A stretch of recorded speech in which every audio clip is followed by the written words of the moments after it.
Mark, you talk a lot about leading. Leading is kind of one of your tags that comes with you. You know, it's just such a fundamental part of what you do. You're very enthusiastic about it, and you see it as a way of helping many, many horses.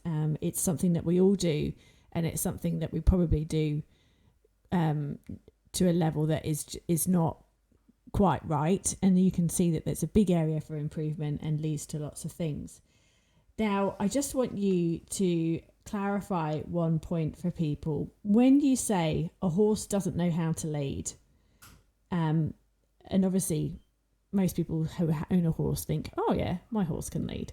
But what is it that you're actually talking about when you say that? Is it that you are thinking it doesn't know how to lead in front, like it's not thinking forward, it's not being a leader?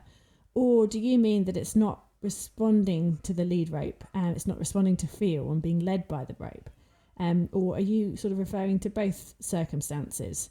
Can you just explain a little bit more so that we can understand what you're meaning in principle?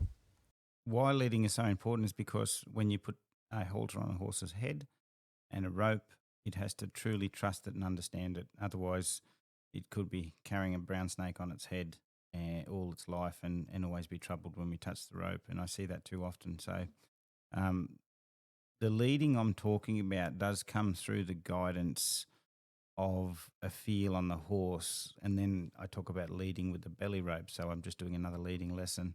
But the first fundamental leading that I really want people to understand is the lead rope pressure from the halter, and then it becomes the rein. And then any other lesson could be a leading lesson through another avenue, as I say, through the belly rope. Now, when I say a horse doesn't lead, usually it's the first stages of leading that are like, can you come forward softly, back softly? Do you trust this feel? And you're comfortable with that? No matter how fast or slow it goes, you can stay with it. I can hold it. You don't get troubled with me holding it more than so many seconds.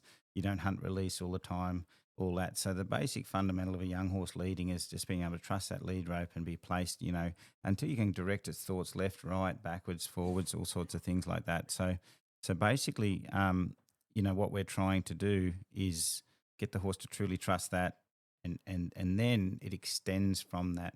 So in regards of a horse leading out in front, basically when they lead out in front, or to the side, when we teach a horse to lead really well, we can pick up the feel of the rope, get them to look away, and then move their feet towards their thoughts.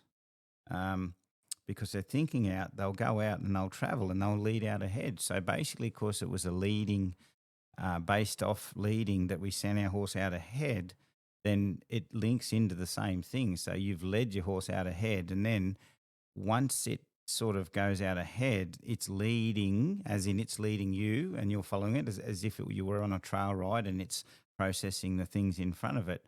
But you, through that rope or that guidance, got that horse to look out, lead out, and then travel. After you sort of loosen the lead rope, then the horse becomes a leader. But to get there, they had to know how to lead. So yes, it is like just the basic fundamentals of leading is linked into you sending your horse out and then going towards its thoughts, whether that be out to the side or ahead of you. And then once the horse is leading and it becomes the leader that you've asked to lead, you follow it. But at any point, that horse is available on the lead rope. If you pick up a left, you might be walking beside it and you say, oh, can you just come back a little bit? So the horse is available off of that loose lead rope if you picked it up at any time to tap into what you're asking through the feel of the lead. Because there's always going to be moments where the lead rope is not actively guiding them, especially when they're leading out ahead, like when they're on a loose rein and they're just walking along. You're not kind of constantly guiding them in front of them all the time. So I think the two things are linked, because how the horse got ahead was through leading. No, I think it encompasses both of those situations.